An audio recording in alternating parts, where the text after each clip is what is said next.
first welcome you to WU's second annual conference, via Connect the Dots.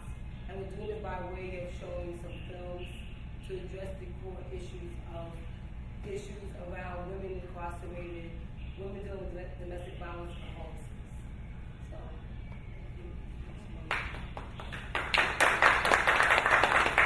So, for me, you say that part of the film is what got to you. For me, the thing that sticks out for me the most is the part when she then asks, and which doll looks most like you? That's the one that gets to me. That I find myself crying almost every time I see that part, because what she does in that motion, she goes for the white doll. She goes for it, and she knows within herself she's lying to us. Right. Yeah. And then she goes for it, and then she goes, and then in that realization, she just, in frustration, goes like, here. Right. She didn't even pick it up. She shoves it away. You know, like, this is the one. Yeah. You know? I mean, it's like somebody punches me in my gut, like in the bottom of my stomach. Every time I see that scene in that film is the most profound part of the whole scene to me. And it reminds me very much of a conversation I think I had with someone else's friends yesterday around just the whole lobotomy that has happened to us as a result of colonization and slavery, around us embracing who we are. And that we can see some sisters walking around, and clearly all around the edges of their hair is kinky, nappy hair. And then you see this bone straight ponytail coming down, hanging to here. I mean, it's like the same madness of this little girl who wants to say the white doll is her, but she knows in actuality it's really this black doll. It's like the same continuum of that mindset as a baby and what it evolves into as an adult. You know? So, and then connecting the dots, because that's the name of the conference, right? To connect the dots to how does that mind that thinks like that at the age of 3 and 4 and 5, and it continues to get older, and those viewpoints of oneself doesn't change, then how do they make healthy choices? How does that connect to what we see today in terms of so many of our women in prison, and so many of our women in unhealthy relationships, so many of our women with infectious diseases, you know, and so on and so forth. So we're going to now move on to the next film. One more? Yes. Oh, I'm sorry. I was just going to say the same thing as Lucy. Like the first, whenever I saw that, you know, how you could tell that she really didn't want to pick the black dog. She was looking at the good, because she wants to be the good dog, you know, and it kind of really touched me, because I don't think that her mother realizes how she, you know, really feels about herself. How she is.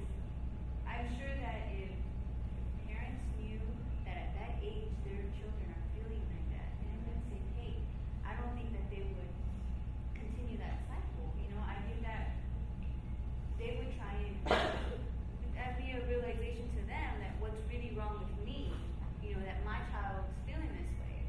And I think that a lot of parents don't really know that. And I think that sometimes parents need to snap, you know. I'm conditioning my child to feel a certain way because I have these issues within myself, you know. And once people start realizing that within themselves, they can start raising their children with a more positive outlook. Yeah, but the key word is what you said is for themselves, because just this week on Thursday I did this Connect the Dots workshop. I always start my Connect the Dots workshops with that film as the icebreaker into starting with self-image. How do we love ourselves? How do we see ourselves? Because it starts there. And so there was a woman in the audience, and she shared that she has 3 children, and we had all conversed and talked about the issues around our hair, the things that these young, beautiful, intelligent, articulate young girls have the ability to talk about that grown women can't. You know, we don't want to talk about these issues ourselves, and yet they were very candid and frank and honest. and how, you know, they stated we're still using terms like good hair or bad hair and things of that nature. And so I was sharing with them how I had gone to Africa and I was teaching in Africa. And the older gentleman, he was on the water with food. He was my surrogate dad. You know, he was working with community schools at MJ Williams, TC Williams Middle School, MC Williams Middle School in Acres Home. When I got back from teaching in Kenya, I went to talk to several young people at that school, and I was so excited. I kept wondering all the beautiful questions I would be asked. The question I got asked the most, because I had locks at that time, and the question I was asked the most was, did you do that to your hair when you were in Africa? And can you get a perm? Can you get a perm in Africa? That was the question that resonated every single time that another class would come in. Over and over, I was bombarded with that question, and I initially didn't give it a lot of life. Finally, by the end of the day, they had me in the library, and they had several classes in there at that point. And here we go again. That question kept coming back, and I realized that I had to give it much more of an answer. Initially, I didn't want to give it any energy, but I realized I had to go on and properly address it. So I shared with them. I said, you know, no, I have my hair like this before I went to Africa, and yes, you can get a perm there, but I want you to know that I choose to do this because I want to be a role model to my young sisters that, you know, we can embrace ourselves in our natural state, and realizing that we often don't see images of ourselves to celebrate. So I want to show that I love myself in the way God made me. This young lady, it really hurt her when I said that. And she began to say to me, well, I love myself too. She started screaming out, you know, I love myself too, I love myself too. And I said, well, I didn't say you didn't love yourself, sweetheart. You know, I said that we have to acknowledge the fact that very few magazines celebrate our images. We see CoverGirl and Maybelline, and it's not celebrating us in our image. And as a result, we don't want to embrace who we are. She continued to go on and say, I love myself. I'm getting more and more angry. And so eventually she started crying. And when she started to cry, I went over to embrace her, and she started cursing me out. I was like, get the F off of me, you know? And it just blew my mind. And the librarian was like, you know, forced to get out the room and all that. And I'm like, oh my God, you know, this is hard. That's stage 2 of that dog. Yes. You know, to the point that she got violent with me, you know? And it just made me realize even that much more that still she was more in tune with her feelings than a lot of grown women as well, because we still don't want to really have the conversation and the dialogue around how self-hatred has been embedded in us, and you know, and how much denial we're in it. You might have pricked the boy. It'd be good to know where she is now. Why? She was actually trying to face it on that was in 94. Yeah, it'd be good to see where she is with it now. She's probably. But then going back to the woman at this week who was like, I agree with you. I shared that story with her. She said, I agree with a lot of things that you said, but I don't really agree with you when it comes to the hair issue. I know I wear my hair like this because it has nothing to do. I love myself, and it has nothing to do with anything else, and so on and so forth. You know, and I'm sorry I have to challenge you on that, because I do agree that as African people, we've always been creative, and you have the ancient Egyptians who were the first to lie, tie, and lay to the side, right? I said, but however, you don't have the luxury that they did. You are post-Middle Passage. You are post-slavery, and you have been conditioned all your life. Your ancestors, all their lives, who from the time of being born here, have been conditioned to not love their hair. So you cannot really be honest as to say that there is no connection in your choice of wearing your hair that way, and that has nothing to do with European standards of beauty being shut down as well. No, he didn't. It's her verse. Oh, okay. Go ahead.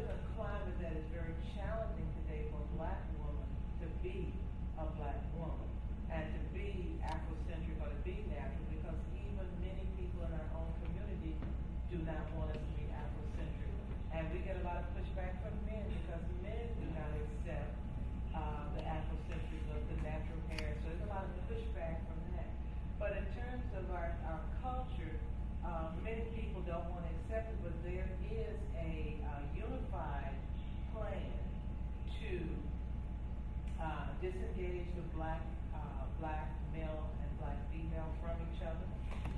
It starts as early as the cartoons and the things that children see. Some of the Einstein movie videos. I mean, and parents, and because our parents don't recognize that it's that insidious and that it starts that early, or that there are people who would put out stuff for kids that will warp their minds, that'll destroy their self-image or create an image, a negative image of it. There's one Einstein video that I can think of where the little kids are focused on the beach. Where they have all these little activities, and so all of the kids are learning words, kind of like a Sesame Street kind of thing, and so they all have to say their little words. Well, they give the little black girl the word beach to say. And beach, of course, sounds very much like fish. And, and it's just amazing that they would do that. So then we look at all the magazines, and I've taken to clipping out pictures and images in magazines and catalogs, and making note on the internet when I see it. If you take note, and I think this is something that we all need education about in terms of power relationships, if you notice the relationship, you'll see many images where the black man today is never beside a black woman. He's beside someone that may look almost black, but not. They may be Asian, Hispanic, white, everything but black. And so what happens is these images get embedded that it's okay that the black man is not with a black woman, and they'll show a black woman with a female as if that's her natural partner instead of a black man. And these kind of images are being reproduced over and over and over again. Everywhere you can think of, that's where they are. If people start just paying attention and see who's next to who in photographs, who's next to who in TV. If you look at the television programs and the movies, there are many of those that promote interracial relationships, not black relationships. What's this show that's on TV that I just can't stand, not what's supposed to, but this one where the woman is really kind of wild sexually and has this woman that she's had a lesbian relationship with, this black woman. Is it Christine? It's Christine. I think that's the name of it, with the one who used to be on Seinfeld. And the black female. Now the black female has a masculine role, and they had some kind of maybe intimacy at one time. So she has the male role, and then they had this guy on who's a professor who was interested in Christine and the black. It was just the weirdest warped thing that they're promoting relationships of black men with other women. It's in movies and it's in television programs. So all of this, and then of course we won't even get to the music videos. So the challenge that our children have in terms of not wanting to be black is because it is so embedded and intertwined throughout the culture, not only beginning very young, but it continues that by the time that we get to be pubescent, nobody wants to have natural hair. Everybody wants straight hair. They want weaves. They want dyes. They want blonde hair. They want all of this stuff because they don't have good self-concept. They don't embrace themselves, and we can't blame it all on the culture. A lot of it is because we are not educating our folk in the community, and parents are not educated, and because of the negativity associated with being black, folk don't want to identify with it. And so you have to push back and make a personal decision that no matter what anybody does, no matter what the culture is, you're going to be black and be proud to be black. But we live in a society where it's not totally accepted. Well, I would, again, like I